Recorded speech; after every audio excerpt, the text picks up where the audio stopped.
So today we're going to take a look at Zeta Division versus NiP because it was a great series played by those two teams, and it was just thoroughly enjoyable the whole way through. And if you aren't aware, Japanese teams have very much struggled in terms of the VCT and what's happened before in them.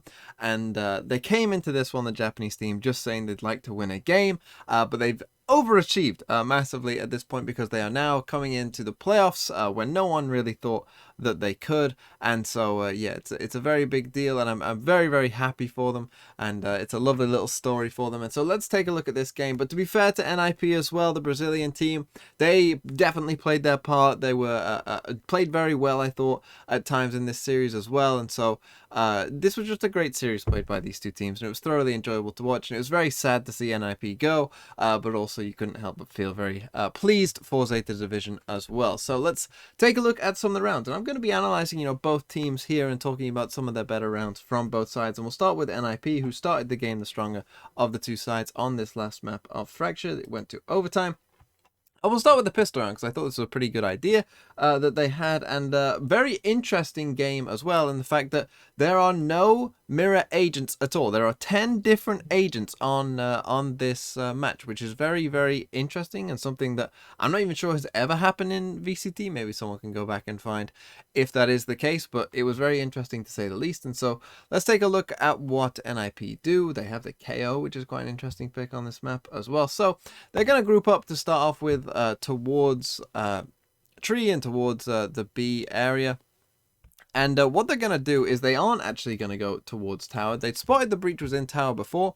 And you can just see here that they've got the KO knife towards the tower that will suppress the breach. They've got their brim smokes down. They're going to put a sage wall up here. They're going to put a sage slow here. They're going to put cypher cage here. The jet is going to dash in towards the site, of course, as well. And you can see that all five are together, and they're just, stimming in and running in onto the site. And they're basically going to leave the brim back here on this side of tower, and then get people to push in this side, so that basically this breach is in a bit of a pinch.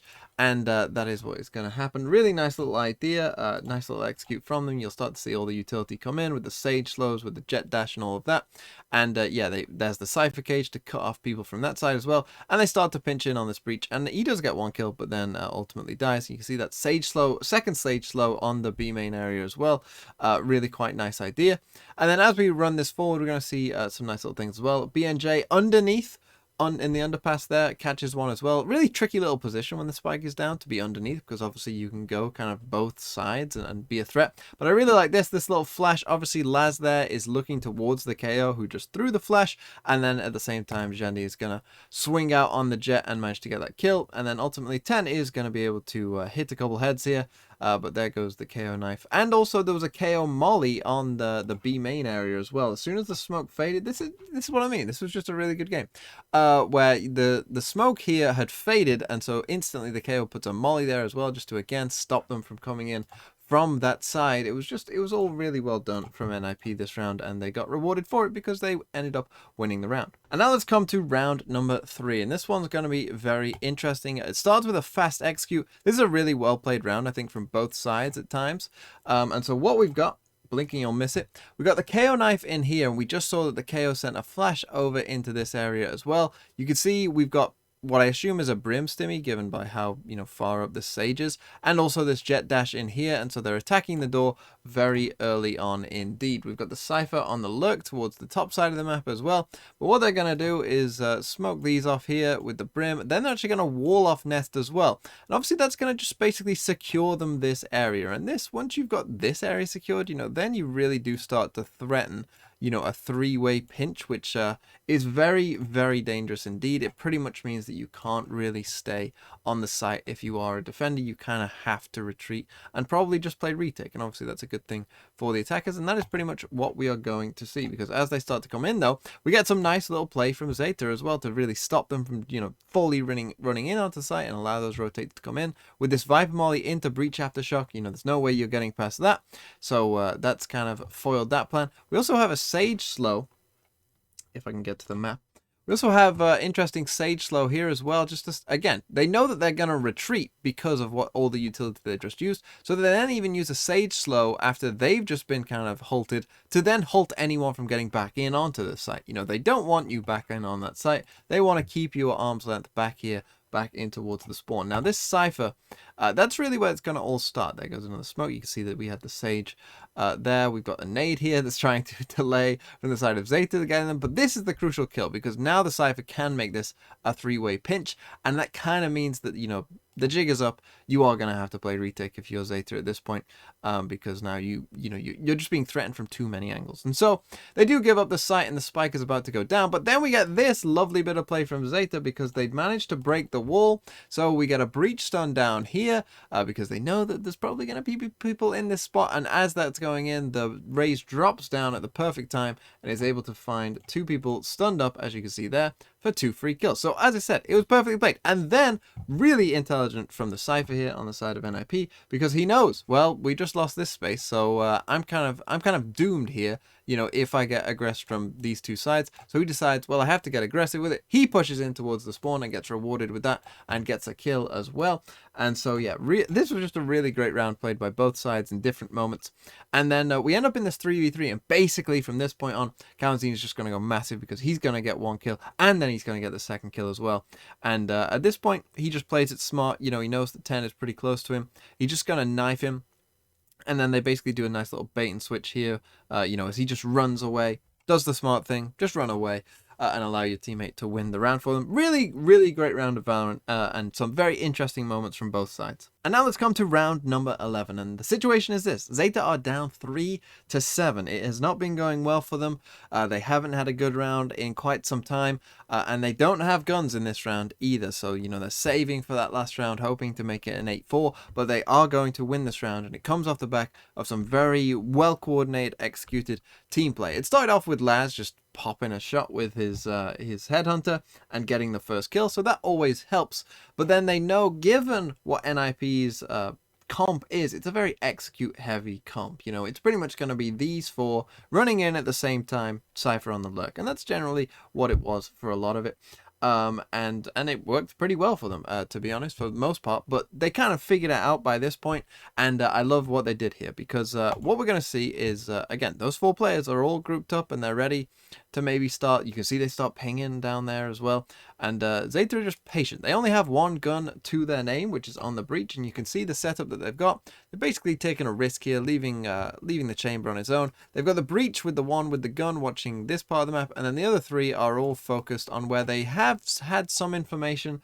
The boombot spotted out some players here and whatnot, so they have had information that there were people there, and they're expecting it. And the execute, as you can see by this brim smoke, is about to start. And as soon as this execute is about to start, look at what they do instead, because in goes the wall, and there goes the ult from the breach. The jet goes to the moon and ends up dying there. But now what I love is this, because they just got that kill and they'd slowed down the push, but now look, they start to really creep up and start to re-aggress, and what's going to happen is we're going to get a breach stun in here, and they're just going to swing them as a team, and they're going to get rewarded for it as well. They're going to come from their different angles, and they're going to be rewarded. You can see straight away Sugar Zero, he's in a very aggressive position, and what we're going to get, there's that breach stun, and they just start swinging, they start getting the kills. Sugar Zero gets one as well, and all of a sudden, we're in a 4v1, and it's like, how did we get to this position? But it was just really well timed. You know, as soon as they sensed that execute was about to come in, they really did go for it. And actually, this would have been very interesting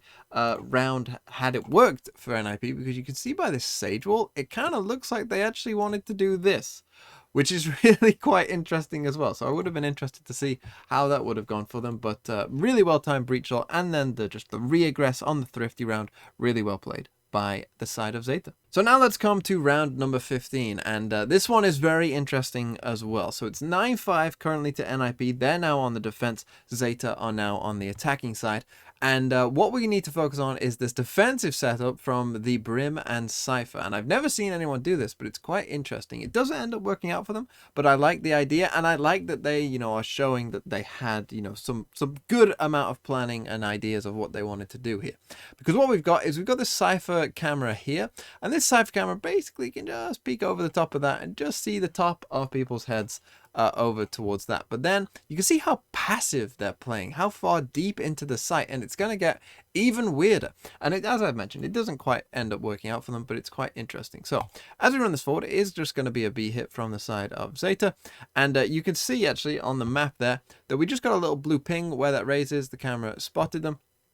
And now the Cypher is going to play nice little ratty thing as his first trip gets destroyed with the shorty here. So he comes out of his cage, gets the shorty kill at the perfect time, and gets the kill. But whilst that's going on, look at what this Brim has smoked. He basically smoked himself into the site, because these are the Brim smokes here on the site. So basically trapping himself in deep into the site to play with this Cypher and just sit there. Now, Zeta, I don't know if this was by planning and knowing that this was the case, or whether it just happened to be what they did, but they end up playing like super slow in terms of walking in onto the site. Like, they don't like burst in onto the site. You can see they just kind of take their time. And the thing is, these Brim smokes will, you know, start to run out. And I feel like the Cypher and the Brim start to feel that these smokes are going to run out soon. So they feel that the need to, you know, they know that people are on the site.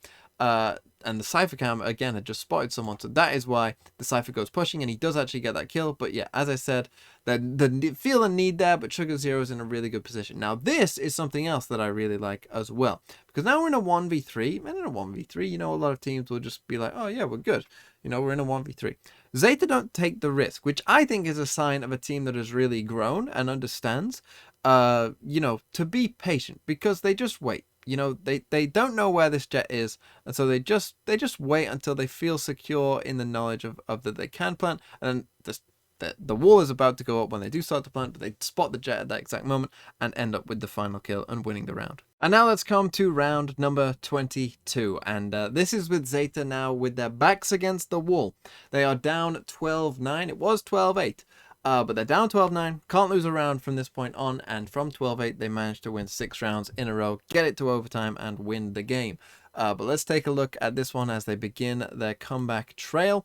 And this one is going to start quite interesting, because what's going to happen is we're going to get a Sage Wall here with the jet on top of it, as you can see there. Now, this is something that they had been punished for but a couple rounds before, where this exact same thing on the other side of the map, where wall, jet on top of it with an operator, and they got punished for it pretty dearly, not expecting the jet to be there, and lost that round.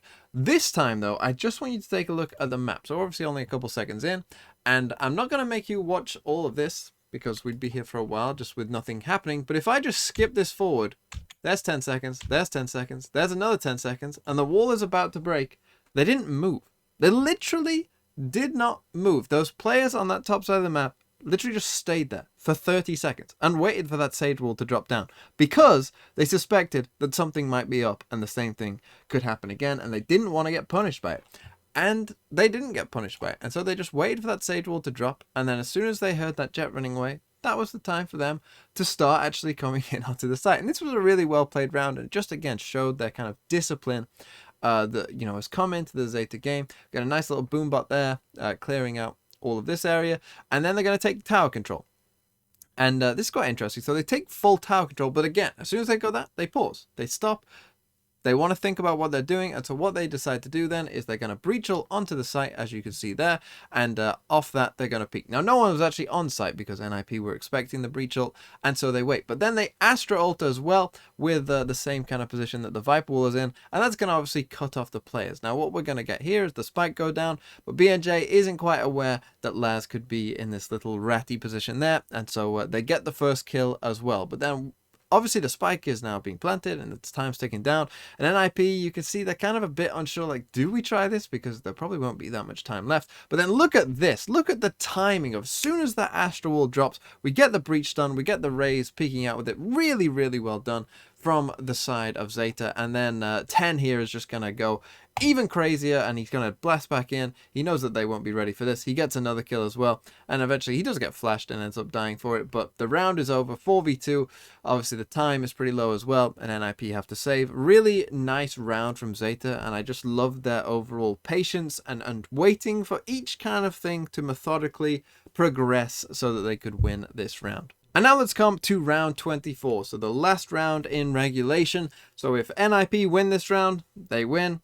Zeta are out. If Zeta win this round, it goes to overtime and they have a chance. And so in this crucial round, Zeta decided to do something that they had not done before, because Zeta's strategy pretty much beforehand was to get either like 4-1 or 3-2 people on a side and just attack that site. And basically they were like, we don't care if it takes us a long time to get there or if we do it straight away. We're just gonna pick a site and execute towards that site, whether it takes us 10 seconds or whether it takes us the whole round. Well, that's our plan. And so on this crucial round, and I don't think it started out with this, because again, you can see they've just got a big group here towards this B site. It seems like it initially was meant to just be a B execute, but they decide mid-round, I think, to hatch a plan to instead go, let's run a fake in this crucial round. Something that they hadn't really done before this round, but in this crucial of rounds that they had to win, that's when they go for it, and it works very well, as we're about to see, because they have grouped up here, as you can see, towards the B site. But as we play this forward, what's going to happen is the chamber and the cipher here on the opposing teams are just going to spot each other. There you go. They just spot each other there, and so we get a cipher trap. They start trading a couple bullets. We had a brim smoke, and they say, no, you're not coming through. And if we watch the map, what we're about to get is the hatching of a plan, because what's going to happen is the breach and the rays are going to come over here. The viper is still lurking underneath. You can see maybe initially they were thinking, well, we'll just go to A instead, but no, they decided let's run a fake. So what we're going to get here, and you can tell by the side of NiP as well that they're kind of expecting maybe they are going to come back to A. You can kind of tell by the reactions and where these players are looking that maybe is what they think. But we're going to get a breach stun in here, and then the rays are going to blast back and come into this area and start causing a bit of chaos. Now, you've just seen a breach and a raise. Normally when you see breach and raise, that's where the spike is going, right? That's where the execute is actually coming in. And so that's why it works as the fake, because across goes the breach stun and the raise is about to enter. I'll just show you on the map. So there goes the blast pack, the raise gets in. Whilst that's going on, and the players on that A site are probably calling like, oh, hey, that sounds like they're coming to A. BNJ here on the brim on the side of NiP goes exploring. He's expecting maybe one person will be here, so he wants to find out if that is the case, and maybe he can catch them off by pushing round. And so that's what he does, but he doesn't realize that Depp is waiting for it, because that is what the plan was all along, was to fake. And you're going to see that 10 here is in a position that they just don't expect at all. And so he gets that kill, he throws the nade, and now all of a sudden he's in a crazy position because he's in their spawn. And so this cipher is in big trouble, because the cipher at this point, they're just running in onto the site. So the cipher is hearing that. Obviously with the viper wall up, he's, not going to be able to push through it. I mean, maybe he'll get one, but that's probably not a great thing at this point. So he has to just try and delay. But the problem is the rays is in their spawn, and that's causing them a lot of problems. Now the rays, they actually don't know the cipher is here at this moment in time. So they can't go, and the raise is just sitting in. I mean, it's quite funny actually. The raise is just sitting here waiting for this, whilst the cipher is here this whole time. Cypher's actually able to get a kill, which alerts the raise, but the raise can hear the sage and gets that kill. And now we end up in this really weird fight where they both know they're there, but both have to kind of worry about each other. Eventually 10 swings out, gets that final kill as well, and we are in a 1v4 at this point. The Jandy, I think he is going to get one kill, but that is going to be it. And I thought that this was just a brilliant series played by both teams. It was very sad to see NiP go out, but I'm very, very happy for Zeta, because the Japanese scene is a really big scene, and it deserves the success it gets. And I was overall just really, really pleased for them that they were able to win this game. And I kind of can't wait to see what else they do, because this was just a great game played overall by both teams. And yeah, good luck to Zeta with their future games.